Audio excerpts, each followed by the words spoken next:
In 1992, Pepsi ran a contest in the Philippines that ended up killing 5 people. The contest was called Number Fever, and the idea was simple. Every evening, the news would reveal a winning number. Tomorrow's winning number is 373. And if you had a Pepsi bottle cap with that number, you won 1,000,000 pesos. Now, 1,000,000 pesos in 1992 was life-changing for the average Filipino.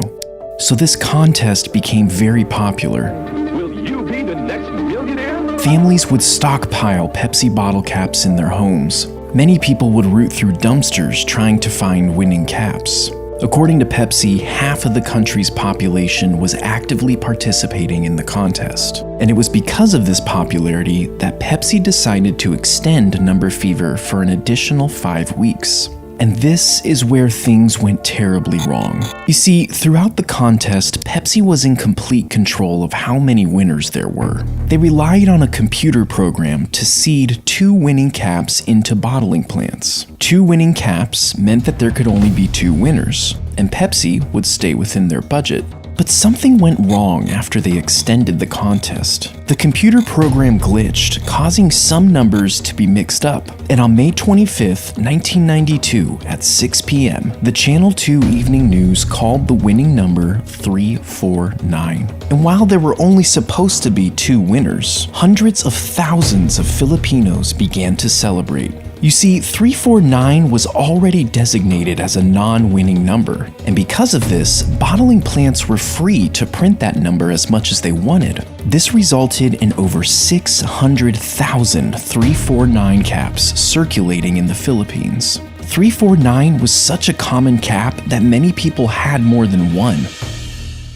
That night, the streets went wild with celebration. They were all rich and could finally stop worrying about money. Hundreds of people rushed to the Pepsi factory with their winning caps. It soon had to be shut down and guarded by police. The company quickly realized that they had messed up big time. Pepsi executives had a meeting in the middle of the night to try and come up with a solution. It would have cost them tens of billions of dollars to honor each winning cap. So instead, they put the blame on the computer and offered 500 pesos for each winning cap. Now, 500 pesos was only around $18. This was 0.05% of the original prize. And while some took them up on this offer, most refused and became even more angry. They didn't care about some computer error. Pepsi was a multi-billion-dollar corporation. In their eyes, they had to honor the full prize amount.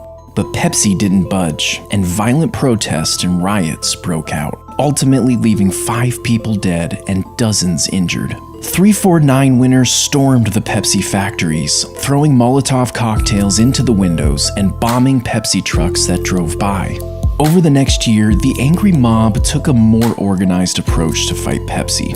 Coalition 349 was a group of winners that took legal action against the company. They elected a local preacher named Del Fierro as their leader. He rounded up over 800 349 winners in an attempt to sue Pepsi for over $400 million. Now, the chaos continued well into 1993, at which point a new twist in the story started circulating.